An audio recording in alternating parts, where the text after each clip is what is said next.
down here on level 1. So low he could parachute out of a snake's asshole. Hey guys, these are just my first thoughts about the Sidescrollers podcast that Phil was on. Firstly, sorry to Stuttering Craig. He's not a dent. I thought there was a good chance that they were going to do DX crotch chops and skip the interview. It was the best kind of interview you could get out of a pig roach. As GTG said before, the best way to expose DSP is to give him enough rope. And that's basically what Craig and Adam did. My second thought, is Phil really this delusional? I know he's a pathological liar, but the narratives he was trying to spin were on another plane of existence. The grand conspiracy of the bank leaks makes the moon landing conspiracy look simple. He tried explaining that everything bad he's ever done happened 15 years ago, but Adam immediately called him out on the slave trade joke, and Phil got confused like a gorilla looking in a mirror.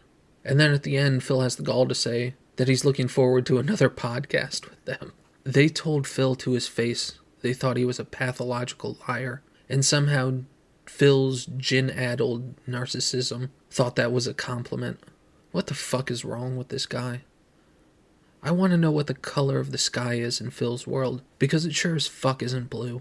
My third thought, we no longer need to use the word allegedly. Thanks, Phil. That segment where they tried to get Phil to stop digging his own grave and explain how he's spending $5,000 per month in business expenses, that was perfection. That was so good I want to do a clip about it. Basically, the idea is that Phil explained how he went through his expenses line by line for his bankruptcy, but when they asked about his current business expenses, Phil explained that he doesn't keep track of his spending. How the fuck that makes sense is anyone's guess. Phil was so invested in his lie. He didn't know how much money his bankruptcy was for. He didn't know why people think he claims he has $5,000 per month in business expenses. He didn't know what counted as a business expense. And Adam's responses were great. What do you mean you don't know how much your bankruptcy was for? Why is your CPA asking you what qualifies as a business expense? Phil never looked more like a liar than trying to pig-splain his bankruptcy to a normal person. My fourth thought. This one's the darkest. So far, as of this recording, Phil's claim that his wife filed a restraining order against her ex has yet to be proven. According to Meerkat, in Michigan, that kind of filing is not part of the public record, so who knows if we'll ever find out.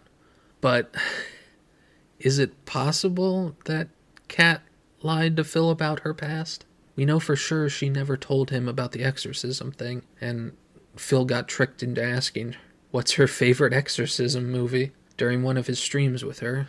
I mean, is it possible she manipulated Phil by spinning this story about her abusive past and Phil fell for it?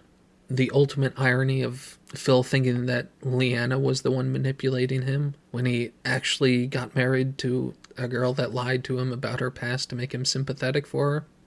I don't know. I fucking hope not.